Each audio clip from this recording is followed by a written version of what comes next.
அந்த பக்கம் ராவல்ல தேர்தல் இந்த பக்கம் செல்ல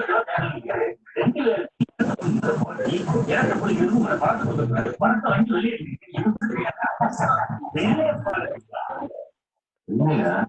என் காசுலாம் துண்ணாமலா காயில்லை அதுதான் இதை உன்னை பக்கம் வச்சிரு உங்களோட நான் கூட்டணி வச்சுக்கிட்டேன்ல நம்ம மேல அங்க பெரிய மனுஷன் உங்களை எடுத்து அந்த எலெக்ஷன் நினைக்கிறோம் நாங்க பணம் வாங்கணும்னா எங்களுக்கு எவ்வளவு பணம் தருவீங்க அப்படின்னு நம்ம நேரம் போய் கேட்டுவோம் நீ ராவன் இருப்பாரு நீ என்ன பண்ற செல்ல போற ஒரு நிமிஷம் நம்ம போட்ட பிளான் பண்ணி நேரம் லெவல்ல இறங்கிடக்கூடாது கேர்ஃபுல்லா பேசணும் போங்க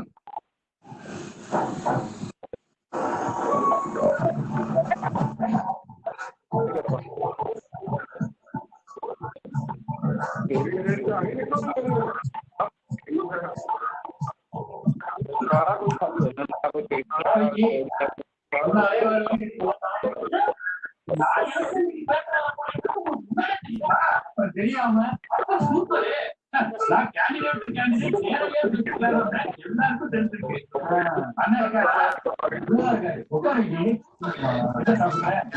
டீ காஃபி டீ காஃபி எல்லாம்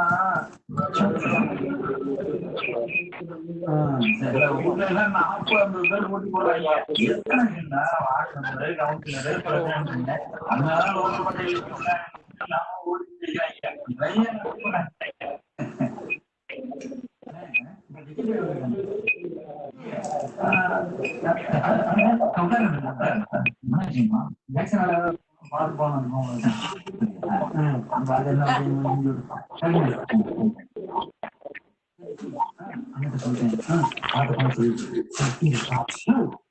என்னையா பிளான் பண்ணி வச்சிருக்கீங்க 5 பிச்சியா போடுங்க 10 கொடுக்குறே 10 வச்சுட்டு ஒரே என்ன பண்ண போறீங்க அப்போ கொஞ்சம் கொஞ்சமா வாங்கிக்கீங்களா கேட்கிறோம் தெரியாதா இந்த பிச்சு கொடுத்ததெல்லாம் ஒட்டு மொத்தமா 10 கொடுக்கலாம் வாரேன் 10 லட்சம் ரூபாய் பணம் பணத்தை கையில வாங்கணும்னு 2 சாட்சி நிக்க வாங்கி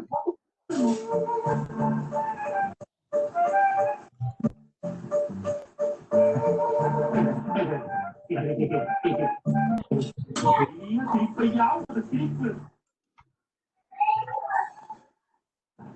பைக் எடுத்து 6 மணி வரைக்கும் கேம் வாட்ச் பண்ணணும் அண்ணனுக்கு செய்வாங்க விஜய் கசா ஆமா என்ன டோக்கனுப்பா கொஞ்சம் போட்டுக்கலாம்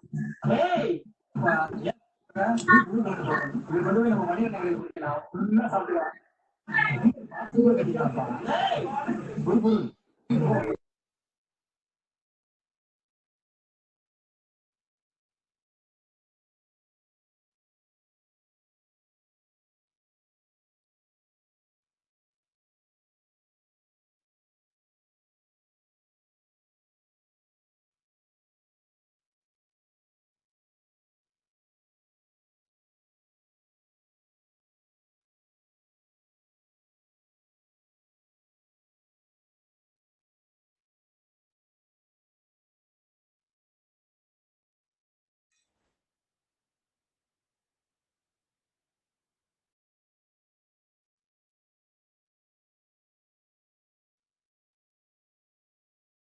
Hello, good morning, everyone.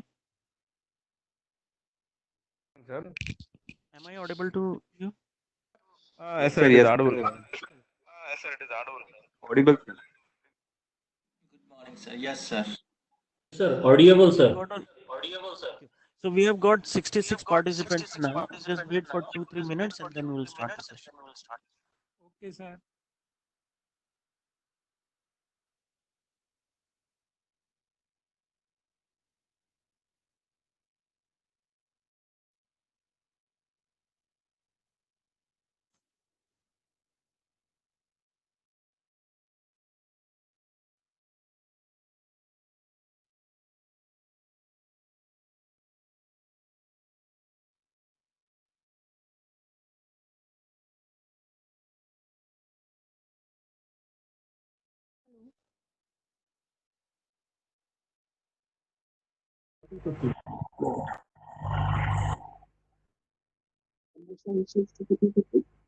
Yes, both 250. This one 250 and this one also, Yeah, or just all? commercialization is 250 and that relationship also 250. Okay.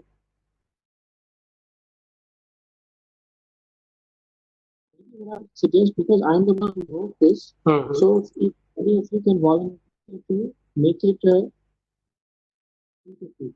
So this part, if you can volunteer to make it 250.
Sir, audio is not coming, sir.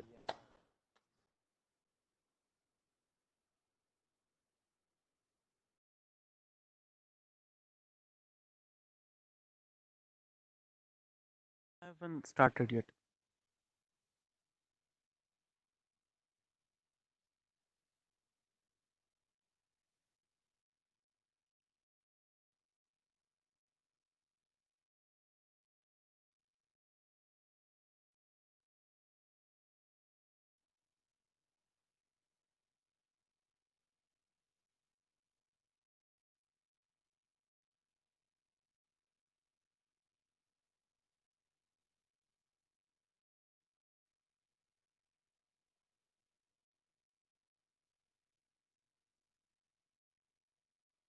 Okay. Uh, am I audible now? Sir. So let's start today's session. And today's session is about moving from neural network, artificial neural networks, the shallow networks to deep neural networks. Okay. In this session, we will be talking about what are the building blocks of neural network, what are the ways in which data is handled, and how to create a, small neural network. Yesterday, in the last session, in the lab session, I also showed you some of the things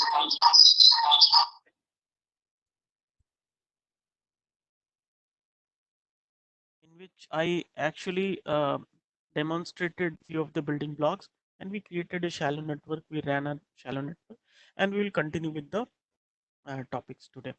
So when we talk about building blocks of a neural network, we first must understand how the data is represented in dealing with neural network. In as we are following the platform of TensorFlow and Keras, so we will be talking about in terms of tensors, which is a data structure to manage the data. So tensors are nothing but multidimensional arrays, and as you all know, arrays are contiguous memory location of fixed size. They can store values of same data type. So tensors are also arrays of multidimensional NumPy arrays, and it is just a container for data, almost always numerical data. Some of the times it could also store character data, but we normally prefer to have numerical data, so we encode in one hot encoding or other encodings to convert text to numeric values. Okay. General tensors are generalization of matrix to an arbitrary number of dimensions.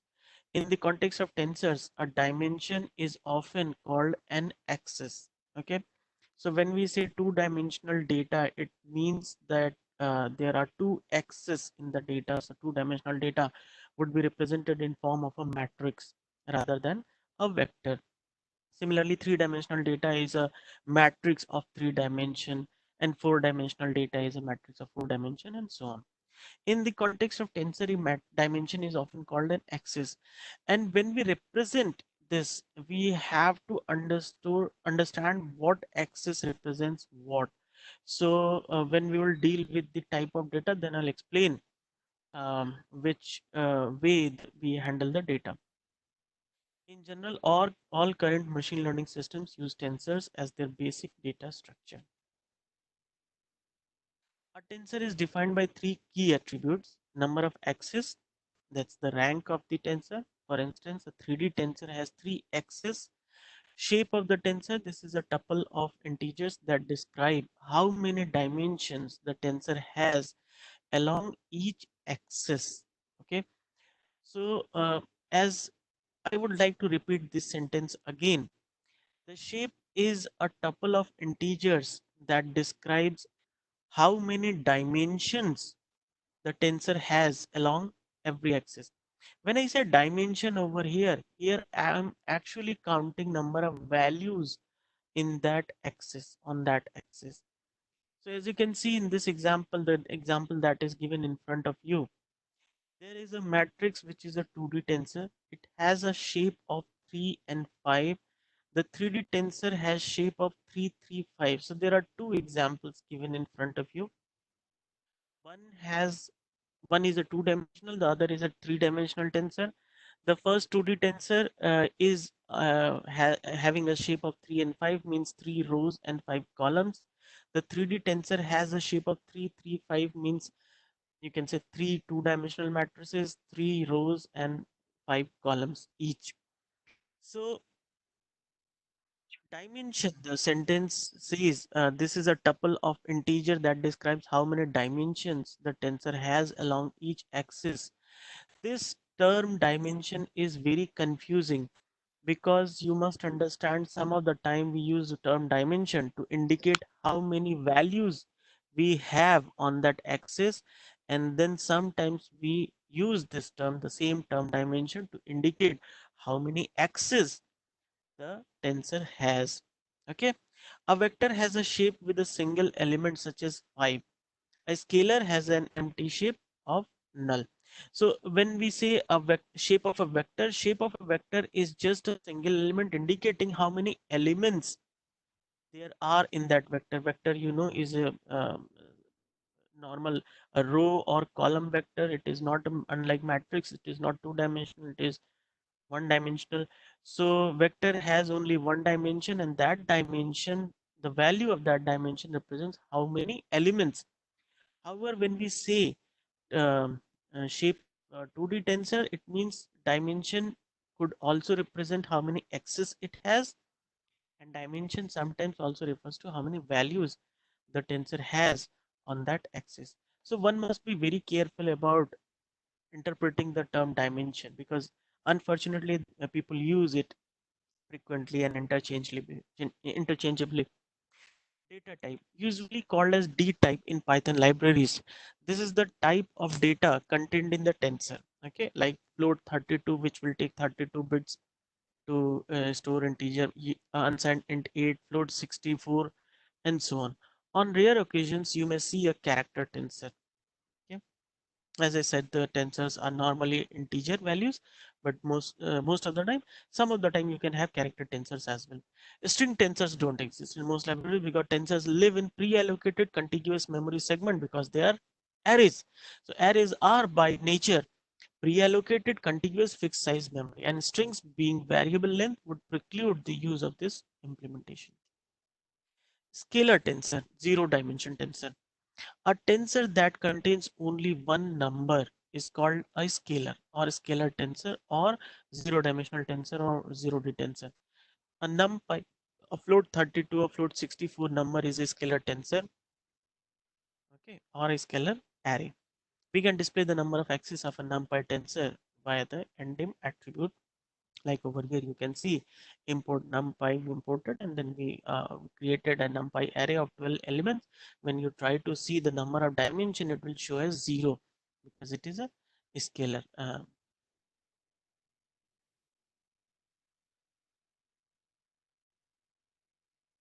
Vector 1D tensor. An array of numbers is called a vector or 1D tensor. A 1D tensor is said to have exactly one axis. So in this, as you can see, we created a numpy array of 4 elements, 12, 3, 6, 14, and its dimension is 1, indicating it has one axis, not the number of elements on that axis, the number of axes only. Okay. So it's this vector has 5 entries, and so is called a 5-dimensional vector. Now here I have intentionally written this statement to actually confuse everyone, because this statement says, the last statement on the slide, it says this vector has 5 entries, and so it is called a 5-dimensional vector. Remember the difference between two statements. It's a 5-dimensional vector. By nature, vector is unidimensional. Okay. So when we say 5-dimensional vector, means the dimension of vector is still 1 because it is a vector, but it has got 5 values. Okay. So we must understand that this 5 refers to number of elements on that vector, not the axis of the vector, because vector has only one axis. Don't confuse a 5D vector with a 5D tensor. 5D vector has only one axis along its axis, whereas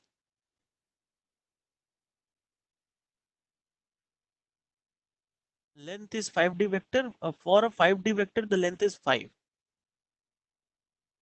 Yeah.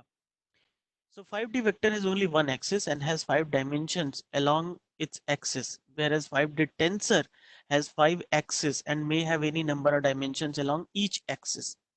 Dimensionality can denote either the number of entries along a specific axis, as in the case of our 5D vector, or the number of axes in a tensor, such as 5D tensor, which can be confusing at times. In the latter case, it's technically more correct to talk about a tensor of rank 5, because the rank of tensor being the number of axes, but the ambiguous notation 5D tensor is common regardless. So you should be a bit careful about dealing and mentioning it in your paper when you're referring to a tensor in technical paper. You should be clear about what you are actually referring to. Matrix is 2D tensor. An array of vector is a matrix or a 2D tensor. A matrix has two axes, often referred to as rows and column. You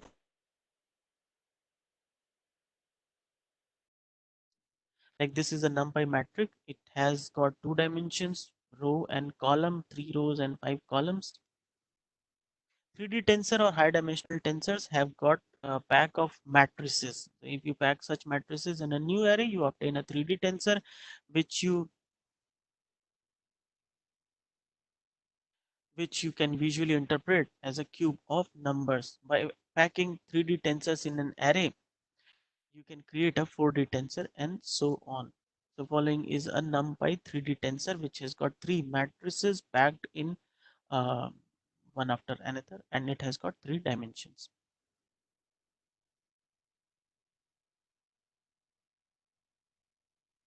In general, the first axis, yeah, this is very important thing that you must understand. The first axis, axis 0 in all data tensors will be the sample axis. Okay, most of the time it is also called sample dimension. In deep learning models, they don't process an entire data set at once. Rather, they break the data into small batches. So when they have to break the data into batches, the number of samples will be taken from 0th axis. Okay, so when considering such a batch, the first axis, axis 0, is called the batch axis or the batch dimension, and the number of entries on that will be used to identify how many samples our data has currently. So suppose you have 1,000 samples, and each sample is a vector of say 5 elements. So your tensor should be created in a matrix of dimension 100 by 5, because 100 will represent 100 or 1,000, whatever example I took. Suppose 1,000 examples. So your first axis, 0th axis, will be having an entry of 1,000, and the axis number 1 will have an entry of 5, indicating there are 1,000 samples and each sample has 5 elements in it.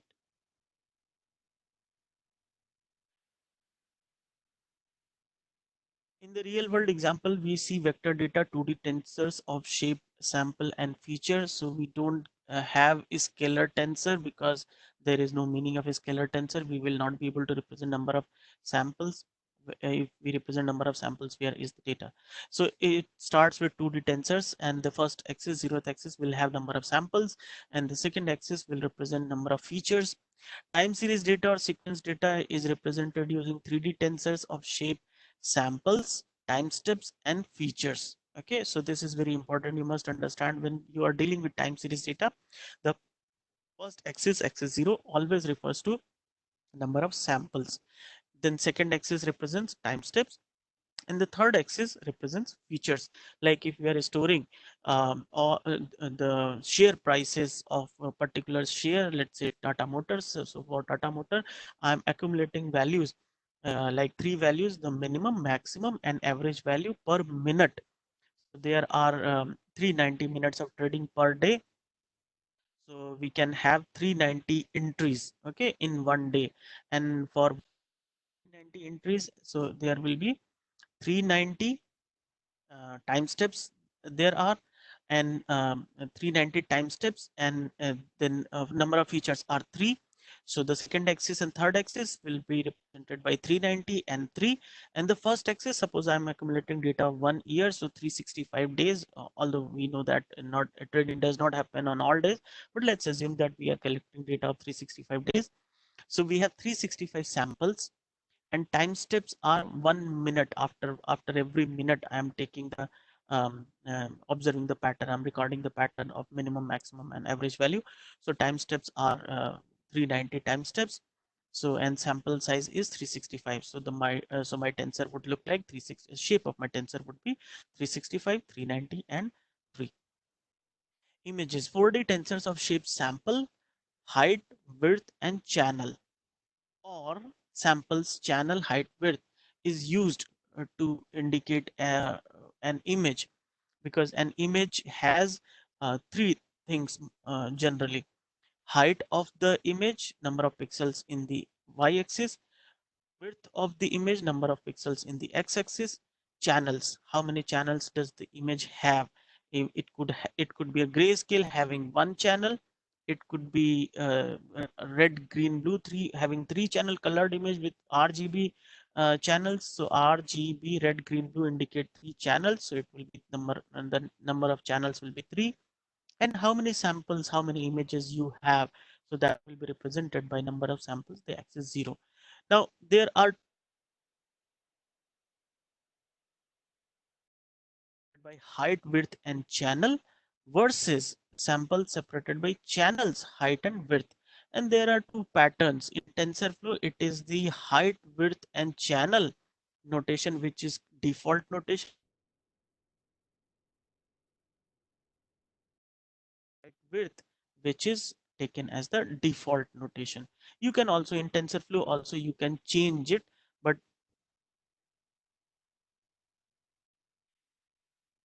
so if it is there, and you can always change it to have whichever way of representation you want. Video data is represented using a 5D tensor, in which video data is nothing but a sequence of frames. Okay, and frames are still images. So you can have a number of images, while every image will be considered as set of images will be considered as a video. So in video we use the 5D tensor. The first axis, 0th axis, is represented by number of video, will be number of frames per sample. Okay, because earlier we were using every image as one sample. Now we are not using every image as one sample. We will be accumulating, we'll be collecting set of frames, and we'll call them as one sample. So how many frames you have per sample?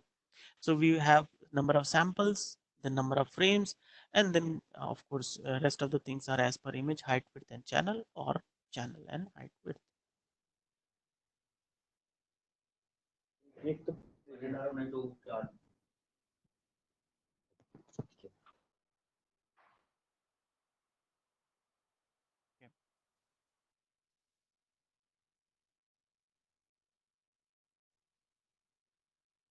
Yeah, I would like to give you an example of, there are two examples given over here, and just read through it. Every minute we store the current price of the stock, the highest price in the past minute, and the lowest price in the past minute. Thus, every minute is encoded as a 3D vector. An entire day of trading is encoded as a 2D tensor of shape 393. And if we have 250 days worth of data that can be stored in a 3D tensor, then the shape of the tensor will be 250 by 390 and by 3.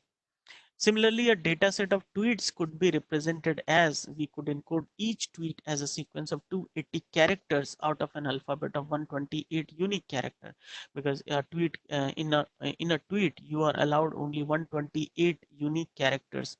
So in this setting, and we can have maximum of 280 characters.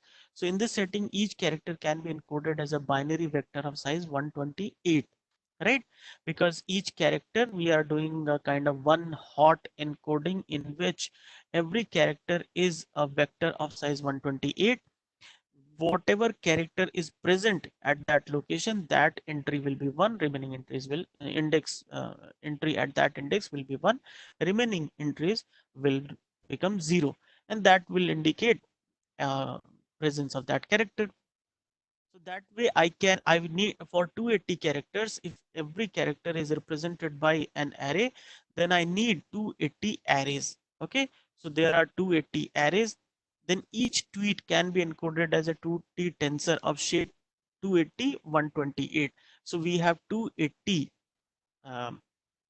entries and 128 values per entry. And a data set of 1 million tweets can be stored in a tensor of shape 1 million by 280 by 128. Okay.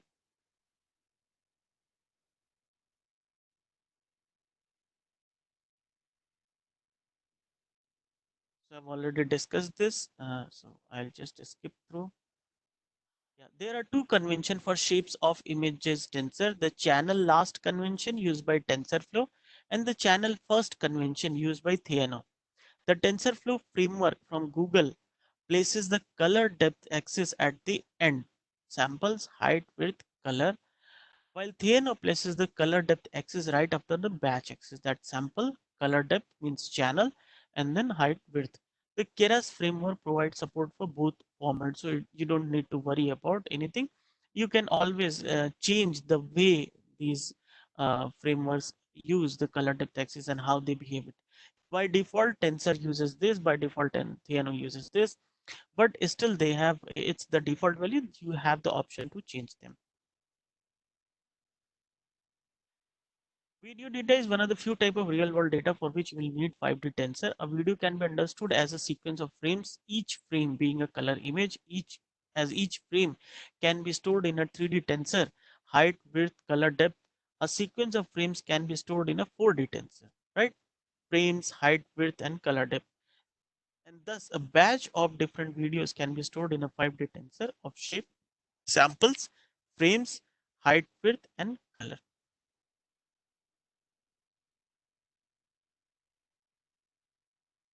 Now, this example I definitely like to discuss because it says, see, a 60-second 144 by 256 YouTube video clip sampled at 4 frames per second would have 240 frames, right?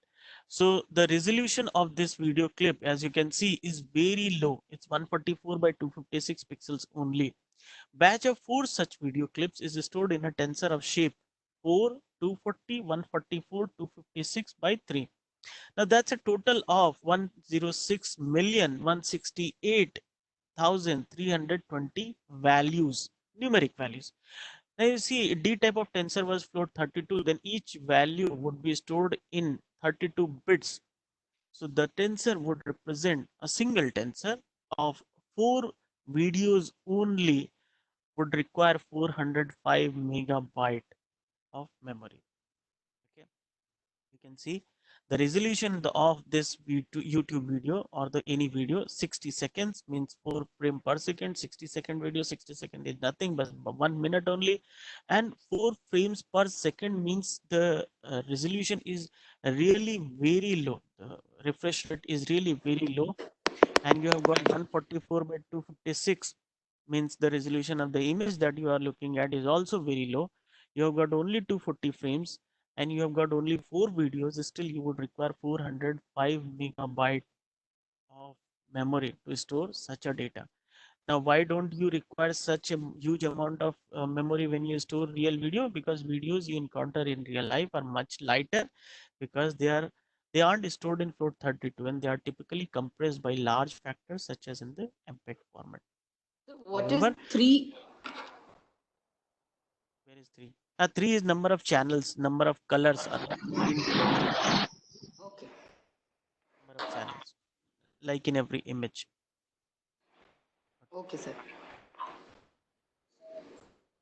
Sample is a single row of data. It contains input that are fed into the algorithm and an output that is used to compare, to predict and calculate an error. Training data set is comprised of many rows of data. For example, many samples. A sample may also be called an instance, an observation, an input vector, or a feature vector. Batch size is a hyperparameter that defines the number of samples to work through before updating the internal model parameter. Like yesterday I told you, there are 3 types of stochastic gradient descent mechanism. One in which each sample is fed through in the forward direction through the neural network, and after we feed one sample we calculate the error and back propagate the error. That is called purely stochastic gradient descent, SGD. Then there is other extreme in which we feed all the samples we have. Suppose we have 1000 samples, so we will feed all the samples in the forward direction. then find and keep on calculating the error, and finally we will accumulate all the errors, take a sum of all the errors, and then final sum will be back propagated. The gradient of final sum will be back propagated to update the weight values. That is called batch gradient descent. However, there is a trade-off between two, which is called mini batch gradient descent, in which we create a batch of smaller number of size samples, like 10 sample, 50 sample, 100 sample, and then we loop through those batches. So think of batch as a for loop iterating over one or more samples and making predictions. At the end of the batch, the predictions are compared to the expected output variable and an error is calculated. So there is one error per batch. From this error, the update algorithm is used to improve the model. For example, move down along the error gradient. So when it says at the end of the batch, the predictions are compared to the expected output. No, actually, with every input, the predictions are compared with the expected output, and error is kept. Error is accumulated. Error is kind of adding up. Okay, with every sample, the error is adding up. And finally, when we have a complete batch fed forward through the network, the error has accumulated. For suppose we have 100 samples, so 100 errors are added together and then back propagated. Single error is back propagated. Single error is sum of all the individual errors. Training dataset can be divided into one or more batches. Now, as I explained, batch gradient descent is the batch size is equal to training set. Stochastic gradient descent, batch size equal to 1. Mini batch gradient descent, where batch size is between 1 and the total size of your training set. Normally, in traditionally, people club these batches in the size of a power of 2, so like 32, 64, and 128 samples. However, in none of our examples I have done it like 32, 64, or 128. I have only done it 10, 20, 50, something like that, 100 like that. Number of epoch is a hyperparameter that defines the number of times the learning algorithm will work through entire training dataset. One epoch means that each sample in the training dataset has had an opportunity to update the internal model parameter. An epoch is comprised of one or more batches. The number of epochs is traditionally large, often hundreds or thousands, allowing the learning algorithm to run until error from the model has been sufficiently minimized. Okay. I've already discussed batch versus epoch, so I'll just skip through. Um, Computational graph is nothing but the way the computations happen on in a neural network on the neurons. So how do calculations take place in the neural network? In a computational graph, the computational graph shows as how backpropagation is implemented in deep learning framework like TensorFlow, Torch, or Theano. Understanding backpropagation on computational graphs unites multiple different backpropagation algorithms and its variations such as backprop through time, backprop with shared weights. Once you convert everything to a computational graph, they are all the same algorithm, just backpropagation on a computational graph. So since we are limited to convolutional neural network and image processing, we won't be utilizing computational graph to its fullest extent.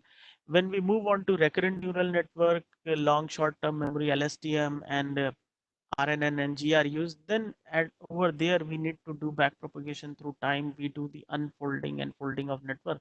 Over there, the concept of computational graph comes into full force.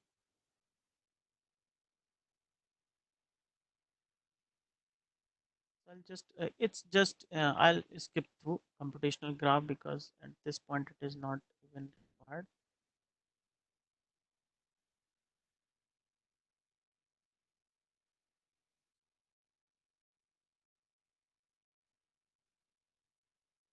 Right.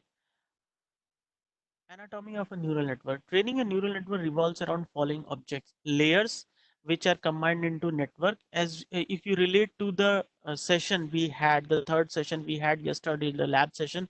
In the lab session, we made several shallow neural networks. In that neural network, you would have observed that the first thing that we created was a model. We instantiated a model, and after that, the first thing we added to that model was layer. A dense layer was added. Okay, so a layer is a which are combined into a network. Training a neural network revolves around layers, input data, the loss function, and the optimizer.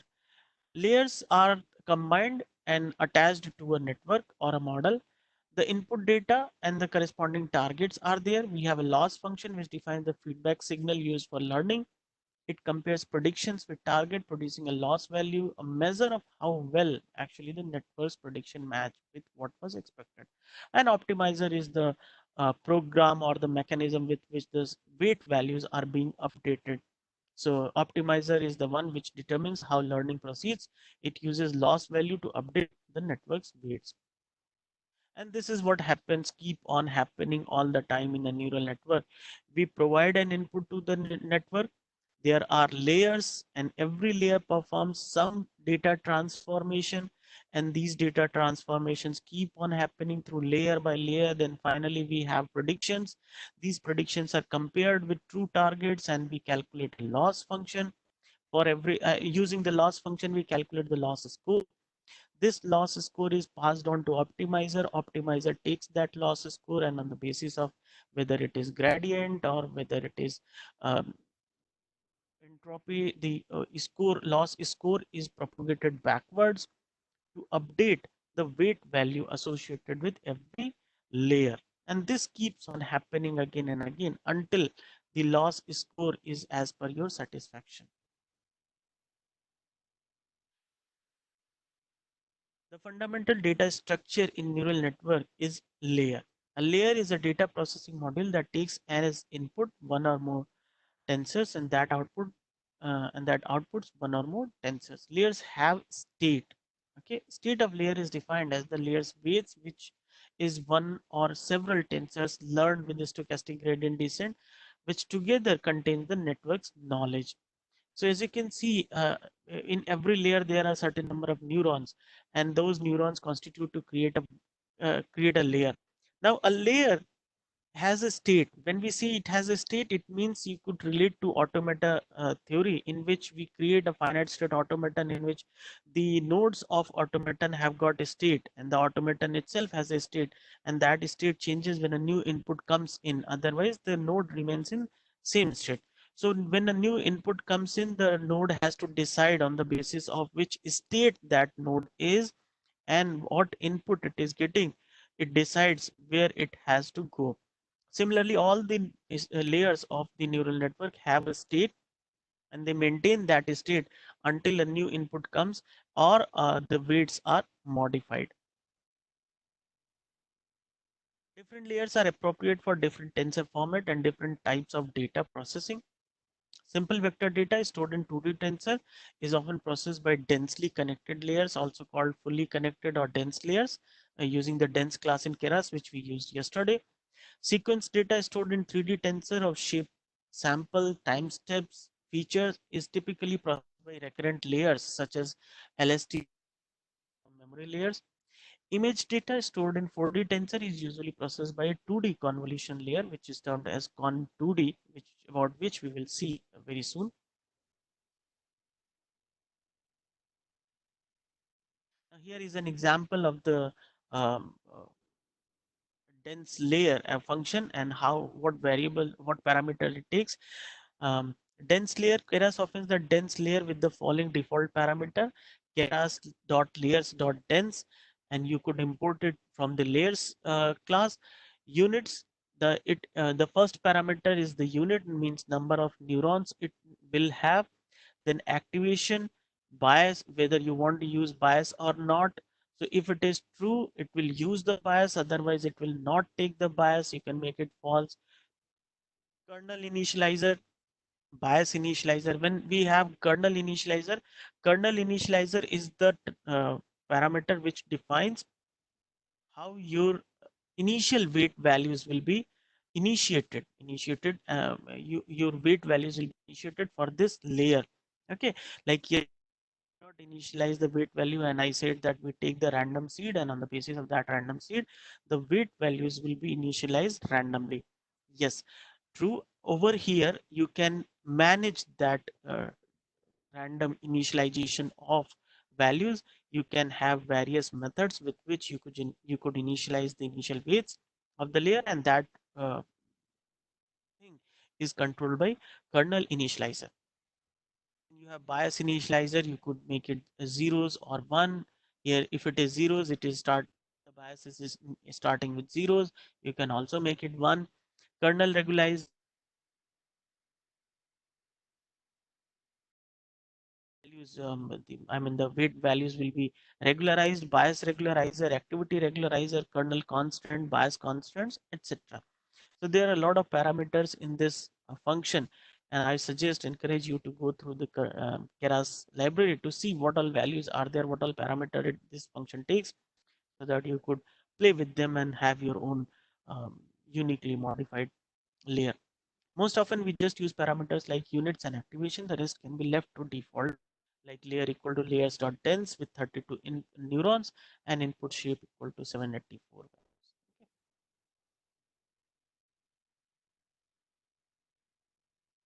Dropout layer. Okay, dropout layer and remaining layers which are required for convolutional neural network, I will study when I'll discuss the convolutional CNN, and then I will explain what is dropout, what is pooling layer, what is normalization layers, etc. Models are network of layers. A deep learning model is a directed acyclic graph of layers. The most common instance is a linear stack of layers mapping a single input to a single output.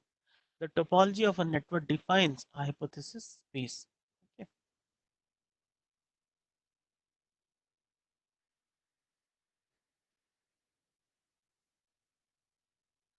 Right. As it says, the machine learning is defined as a searching for useful representation of some input data with a predefined space of possibilities using guidance from a feedback signal. Okay.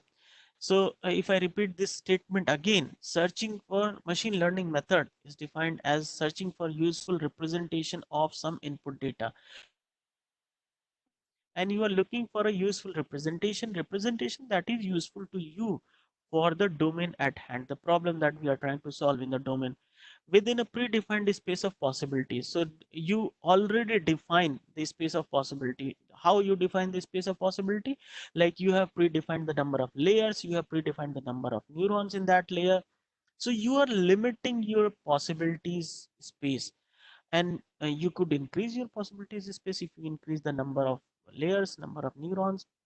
But as soon as you define the model, you have fixed the model, you have a predefined space of possibilities. Okay, whichever algorithm you choose, that also predefines the space of possibility. If I choose decision tree has got its own merits and demerits. If I use support vector machine, it has SVM has got its own merits and demerits. So when we use this term within a predefined space of possibilities, that actually mean that you have already limited your possibilities by choosing one algorithm over another. But you cannot skip that, because ultimately every algorithm has some merit and demerit. So normally what we do, we explore several algorithms and try to see what are the results in different algorithms after applying the mechanism. And using guidance from a feedback signal. Feedback signal is the error term, the distance of your expectation from the actual output is the feedback signal that guides you in the right direction. By choosing a network topology, you constrain your space of possibilities hypothesis space to a specific series of tensor operations mapping input data to output data.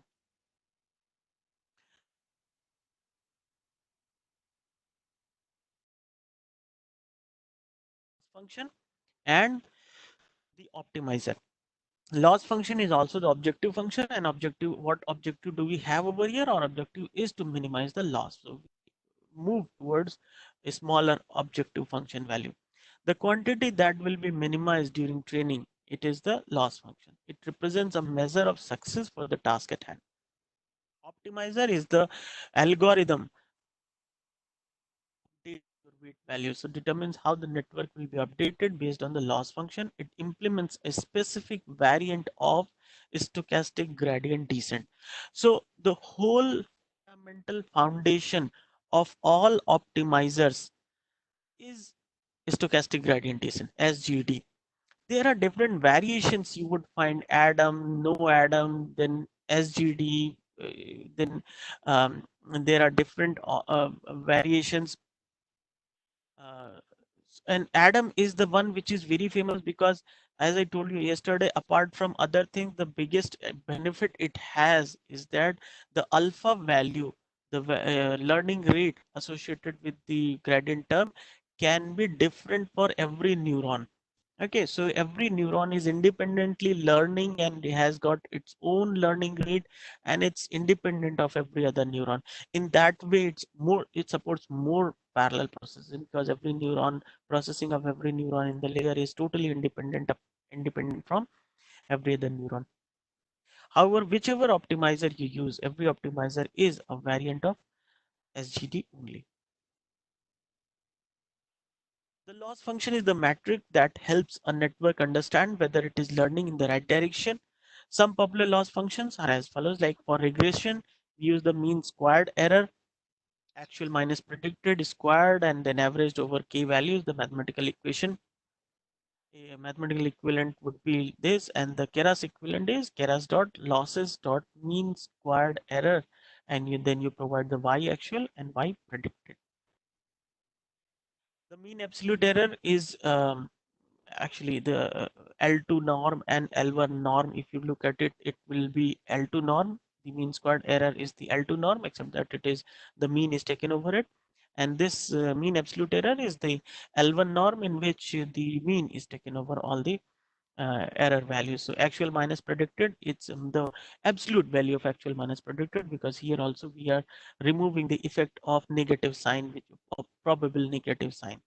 The mathematical equivalent, is this actual minus predicted mod take and sum of all of them taken over. There should have been a division by k, because we are taking an average, but I think I missed in the while I was making the slide. I'm sorry for that. A mean should be there. It is a mean absolute error, so it should be divided by k also. And the Keras equivalent is Keras.losses.mean absolute error, in which you provide two parameter, y actual and y predicted, and you can utilize it. Similarly, few other variants for regression are MAPE, which means mean absolute percentage error, and mean square logarithmic error, and you can use as per your domain. Which function to use in which domain will come from this knowledge only comes from reading literature and how people are using, and there are some specific attributes, properties associated with every loss function that also you need to utilize, because sometimes you need to have multi-class classification. In that case, you will need one kind of loss function. In binary classification, you will need another kind of loss function, etc. Like you see in classification, if it is binary classification, we use the binary cross entropy, and loss is calculated as minus of y log p plus 1 minus y log 1 minus p. Binary cross entropy defines loss when the categorical outcome is a binary variable, that is with two possible values only: pass, fail, yes, no, 0.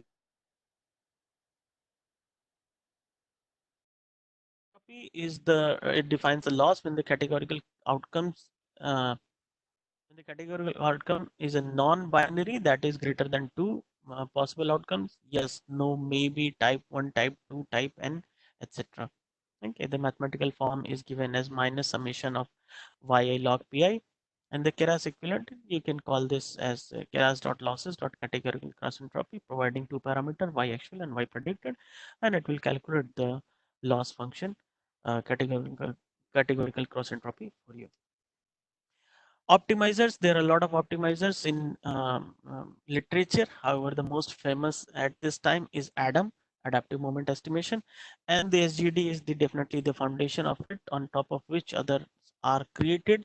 But still, SGD still covers a big percentage of papers in which SGD is implemented.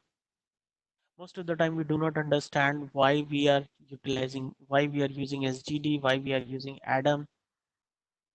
It's best to start with Adam or MS Prop or RMS Prop.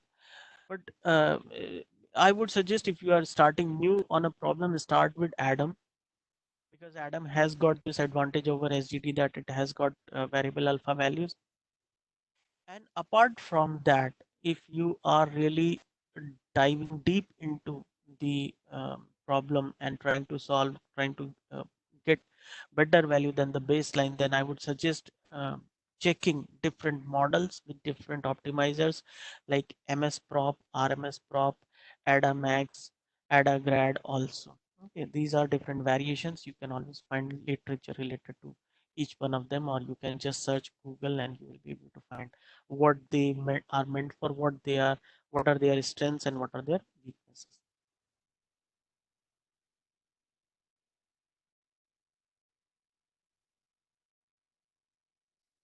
Adam is by far the most popular and widely used optimizer in DL. In most cases, you can blindly choose Adam optimizer and forget about the optimization alternatives. Adam is different to classical stochastic gradient descent because as to normal SGD maintains a single learning rate termed alpha for all weight updates, and the learning rate does not change during training. Yes, in stochastic gradient descent, that is also one of the drawbacks, that alpha does not change during training.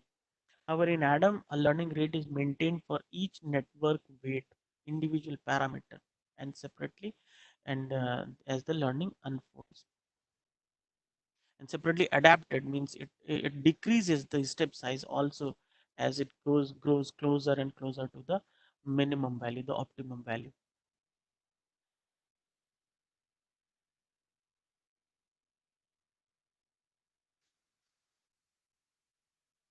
Metrics. Similar to the loss function, we also define metrics for the model in Keras. The only difference between metrics and the loss function is that the results from metrics are not used in training the model with respect to optimization. Metric is just an indicator of how good your model is at present, and it is an indication to the user only, and neural network is not learning anything out of it. They are only used to validate the test result while reporting. Okay, a few available option for metrics in Keras is like binary accuracy, categorical accuracy, sparse categorical accuracy, etc. Once the network is designed, Keras provides an easy one-step model configuration process with the compile command. To compile a model, we need following parameters: an optimization function, a loss function, a metric for the model to measure performance on the validation dataset. So we have this example in which one of the examples we have already seen yesterday. We created a model, a sequential instantiation of the model class.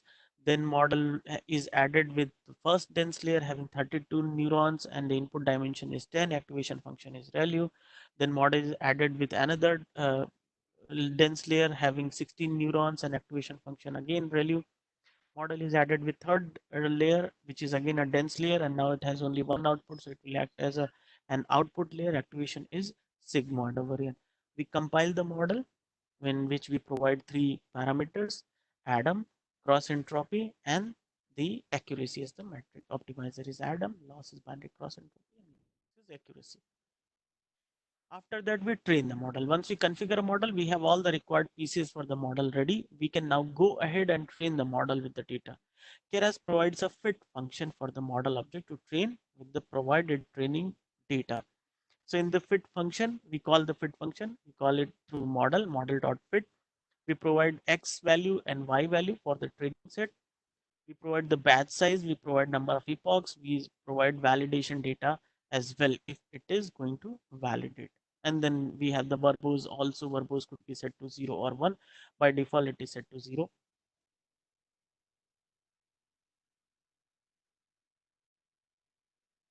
Then finally, we can evaluate our model. Understanding how effectively your model is performing on an unseen test data set is of paramount importance. Keras provides the model object equipped with inbuilt model evaluation and another function to predict the outcome from a test data set. The method provided by Keras for the sequential model is model.evaluate, in which you provide X, Y, batch size, verbose could be defined, then sample weight and steps. Here X and Y are the test data set. X and Y represent the test data set. One thing I would like to specify over here is that data sets normally come in batches. bunches, and then we create batches out of it. One batch is training data set, the other batch is validation, and the third batch is testing. Now, when we say testing, the testing has got a very peculiar meaning. The testing data set is the one data set which we do not use at all during our training. Okay, testing data set is taken out from the available data and just kept somewhere and forgotten till we are creating our model. So that is why the need of validation comes up. Why we need validation? Because the testing data is not with us right now. Suppose you have 1,000 samples. So 1,000 sample data means out of this data, you have to create a model and then finally see how your model is actually working. Okay. Suppose you have number of questions in you are all of you are teachers, so you have a set of questions on a topic. Suppose you have 100 questions, you have created a question bank of 100 questions, and for any topic creating questions 100 question is definitely very tough. We all understand how tough it is to create new questions and every time come up with new problems for students to solve. So suppose I have a topic. On the topic I have created a bunch of 100 questions. Now these 100 questions is my total earning, okay, total property.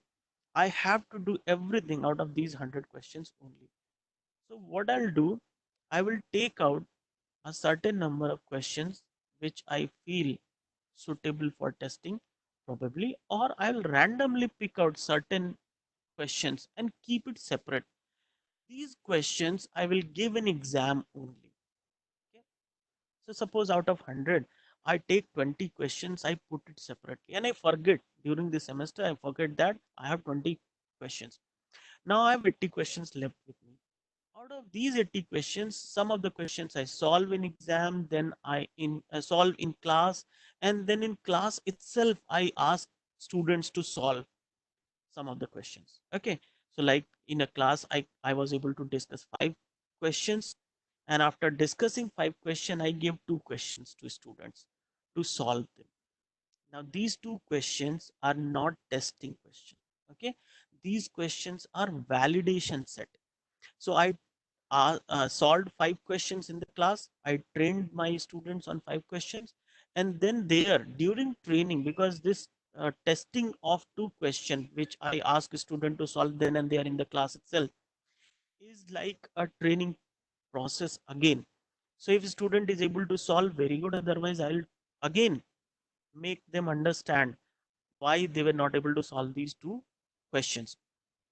So in a way, validation set is also your training set, because one day or other, the training model, the model is going to be trained on that data. Okay.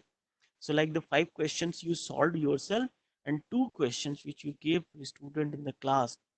If students are not able to solve, then you will have to solve those questions in the class.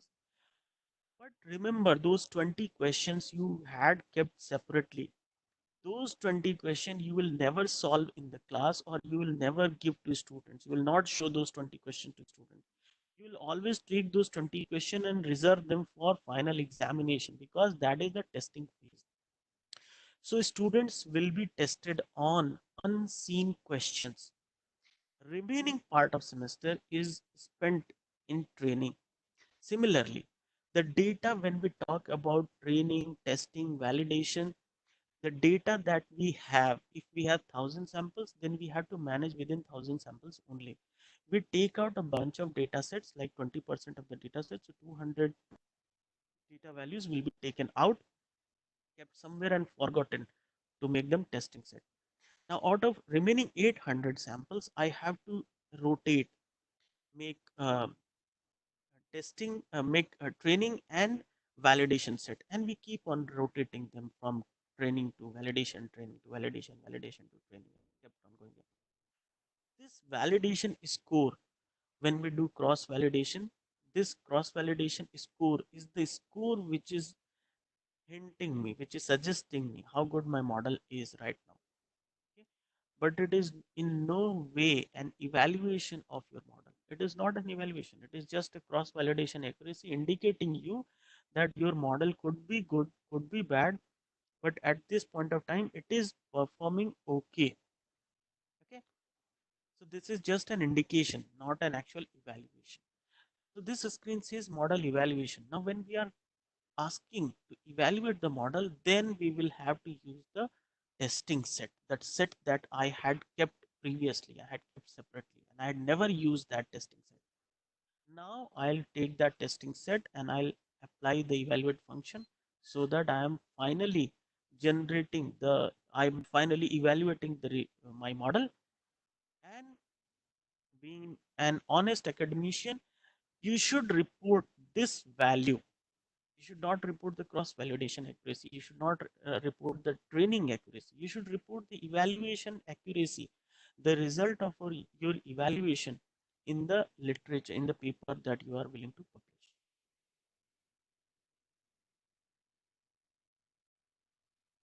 Okay, activation functions and why they are necessary. Without an activation function, the dense layer would consist of two linear operations, which are a dot product and an addition. So the layer could only learn linear transformation, which are affine transformation of the input data. The hypothesis space of the layer would be set of all possible linear transformations of the input data into an n-dimensional space, which will still be a linear classification or linear regression. So in that way, we are never going to have a non-linear boundary. Okay. So to remove the limitation of having only linear boundaries, we need activation function. Such a hypothesis space is too restricted and won't benefit from multiple layers of representation. In order to get access to a much richer hypothesis space that would benefit from deep representation, you need non-linearity. Non-linearity is introduced through the use of an activation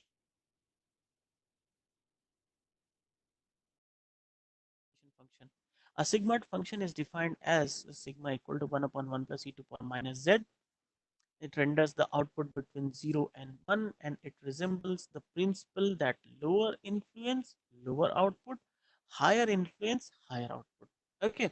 So if any input is giving you a greater influence, it means the neuron will produce a higher output.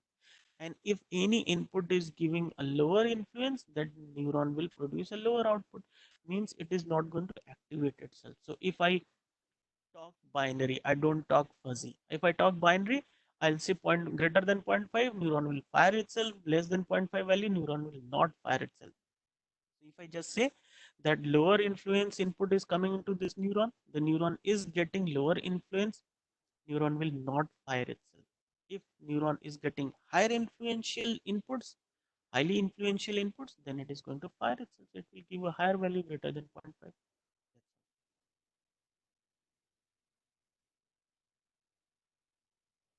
Hyperbolic tangent activation function. Sigmoid function is defined, a tan sigmoid function is defined as tan h e to power z minus e to power minus z upon e to power z plus e to power minus z. It renders the output between -1 and 1.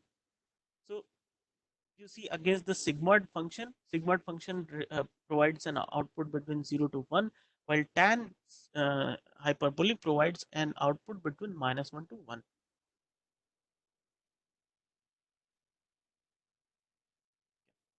Before I move on to ReLU, I would like to compare sigmoid and tan hyperbolic tan h function to tell you one very important thing about these two functions. Sigmoid function, you see, produces an output between 0 and 1. Okay. If it produces an output between 0 and 1, of course, as I said yesterday, it is treated as a probability value.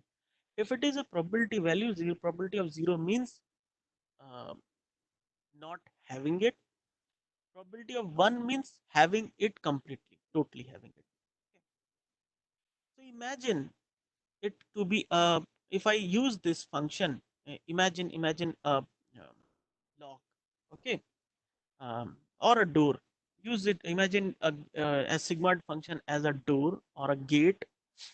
So when we open a gate slightly, there are two possibilities of the gate. Gate could be a normal gate, a door, or whatever you call it, a window or whatever. So if your window is to, suppose I take the window example, your window is totally closed. It means how much window is open? The value is 0. Window is not opened at all. Okay. So if window is not open, the sigmoid function is giving you a value of 0. Then how much air you are getting? 0 air you are getting. No input is coming. No, you are not getting any air. There is no air coming through that window. Okay. So instead of 0 value, you open it slightly. Okay. So treat this sigmoid function as a gate or a window. So I open my window slightly open my window. If I open it slightly, I'm getting small amount of air. Small amount of air is coming through the window. Okay, open it bit more, you are getting more air. Open it completely. If you open window completely, you will get as much air as can flow through that window. Okay, of course, window is window. You can't have, even if you open that window completely, you can't remove the whole house. Means you are not standing in a field, still you will be in that house. So the amount of air that can pass through that window has a maximum limit, right? The maximum limit is 1. Beyond 1 you cannot get, because window size is limited. If you open the window completely, you cannot open any more. Then you have reached a maximum limit. That maximum is 1. And then when window is not open, the minimum is 0. Okay, there are values in between 0 and 1. So sigmoid function is very useful in further advanced type of deep neural network models like LSTM, GRUs, and recurrent neural networks, in which there we use the sigmoid function as gate. Okay, and if you look at LSTM theory, there are a lot of Christopher Cola a blog by Christopher Cola. Okay, in that blog, you would find very nice explanation of LSTM, recurrent neural networks, and GRUs, and there you would see certain terms which will be used as they call that gate. Wherever they used to implement that gate, they apply sigmoid function. Okay, because sigmoid function is acting as a gate. When its value is 0, the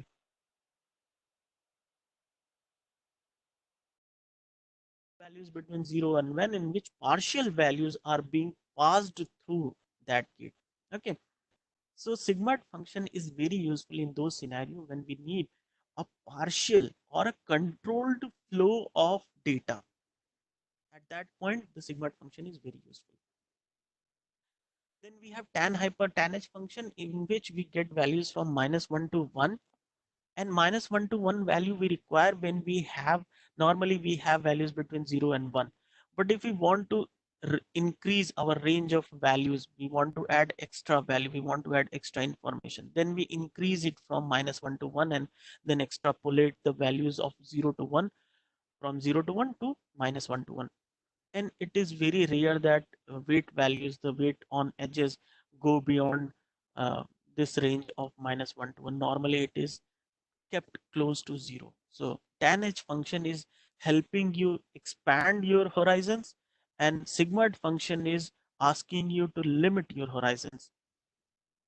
And both of these are useful in their respective scenario.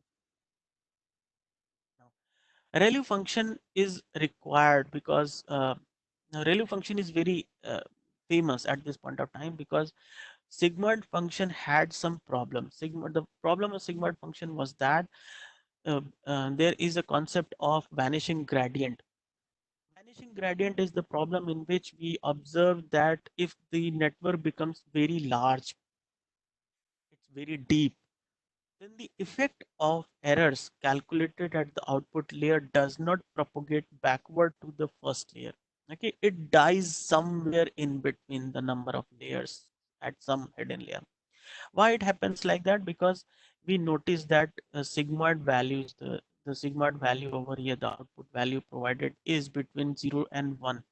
If you take a gradient of it, it will still be between 0 and 1. And if you multiply two values which are between 0 and 1, they become smaller. They keep on becoming smaller and smaller and smaller. So as you go back down the number of layers, so from output to last hidden, then next hidden layer, next hidden layer, and you are coming backward towards the input layer through the backpropagation, utilizing the backpropagation algorithm, you will notice that the delta W term, which is used to update the weight values, is becoming smaller and smaller and smaller.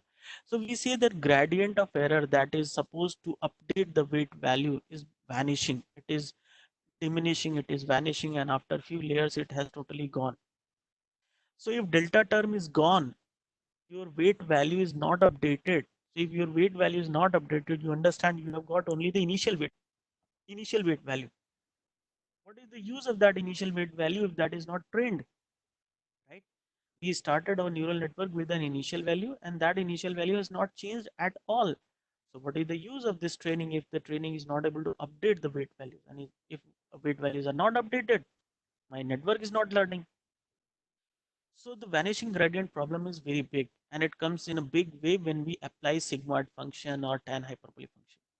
To remove the effect of this, we people came up with a new activation function which is called ReLU, rectified linear unit, and it has got a very simple function max of 0 and z, where z, as you know, is the legit. Remember the legit I had talked about yesterday? Legit is the weighted sum of all the inputs. So fz is max of 0 and z. If until the input is less than 0, less than or equal to 0, the value will be, output will be 0. If the input is greater than 0, then the output will be the input itself. If the output is positive, it produces same value, otherwise it produces as simple as that. ReLU is a valid nonlinear function and works really well as an activation function. The direct result of 0 when z is negative is thereby deactivating the neuron. Okay. However, there is a drawback of ReLU. Okay, advantage of ReLU is that ReLU does not, you see, the value of output of this function is not limited between 0 and 1. Okay, so if it is not limited between 0 and 1, the multiplication of, like I take an example, 0.2. Okay, if I multiply 0.2 with 0.3, the result is 0.06. So 0.2 when multiplied with 0.3 is giving a further smaller value, 0.06, and 0.06 when multiplied with, suppose, 0.1 will give you 0.006, even a smaller value. So the thing is, if you have output values, the gradient values between 0 and 1, when you go backward during the backpropagation algorithm, the gradients keep on multiplying among themselves. With every passing layer, the gradients multiply themselves. Remember the chaining rule I had applied to derive the gradient updation? So those chaining rules apply and all the gradients multiply themselves. So when a value is between 0 and 1 all the time in this, see over here, the output of sigmoid function is between 0 and 1. So when a value, a numeric value between 0 and 1 gets multiplied with another numeric value between 0 and 1, it becomes smaller, smaller, smaller, getting closer to 0. However, in ReLU function, that is not the limitation. You don't get a value only between 0 and 1. You get values beyond 1 as well. Okay. So if the value, output value is beyond 1, definitely that value when multiplied with another value will give you bigger value, not a smaller value. Your value is not diminishing. The gradient is not diminishing. The gradient is not vanishing. Okay? If the gradient is not vanishing, the delta W term, which is updating your original weight value, will still have some significance, will still have some value, which will update the old value. So if old W value is being updated, it means my network is learning. So the biggest advantage of ReLU over sigmoid or tanh function is that it uh,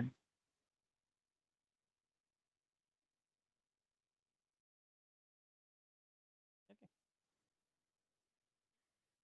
However, there is a drawback with ReLU. Drawback with ReLU is that because of the horizontal line with 0 as the output, we can face serious issues sometimes. A horizontal line which is a constant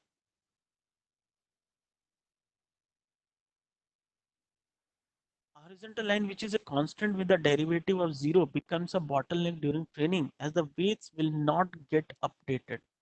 So if the output is 0, the weight is not getting updated. Okay, so there is a significant portion in which the weight could be less than 0. The input of ReLU function could be less than 0, the negative value or the 0 value.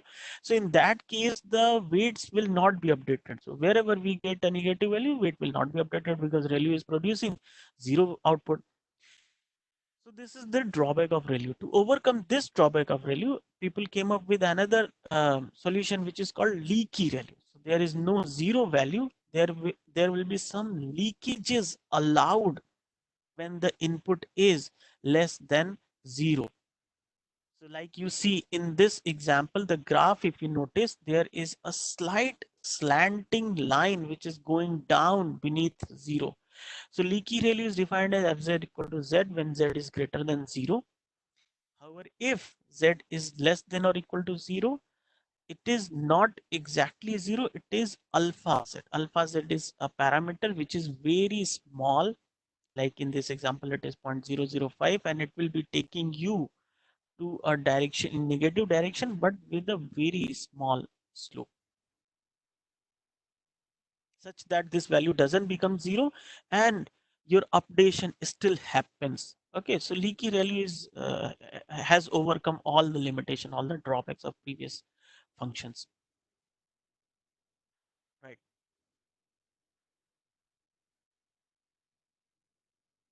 Now I'll move on to so this has created and this has now till this point I have shown all the concepts required to create a neural network. Now is the time when I should move on to the specific one type of neural network, that is convolutional neural network. And with convolutional neural network, we will be able to handle images properly. That CNN is more specific to managing images, one and for computer vision. So I'll start with computer vision. Just a moment.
Okay, in the meantime, I'll share the attendance sheet. Okay.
I think I will end my session now and I will start at 12. So we will start afresh with the convolutional neural network. Okay.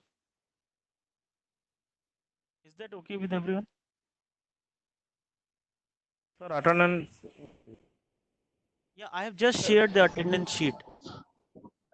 I've just shared the attendance sheet on the text box. You can use that, and I have also shared it on WhatsApp group, so you can see that.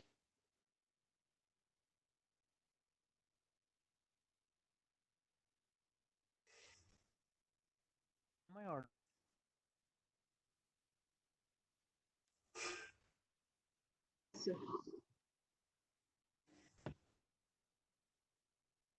Right. Oh, any question? I'll welcome the questions now. Meantime, if everybody is filling up the attendance sheet, you can ask the questions. I know there must be some question.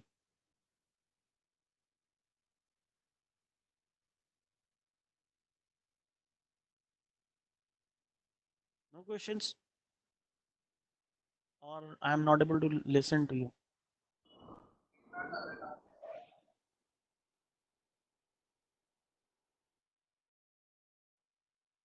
Hello. Sir, good morning. My side, no question.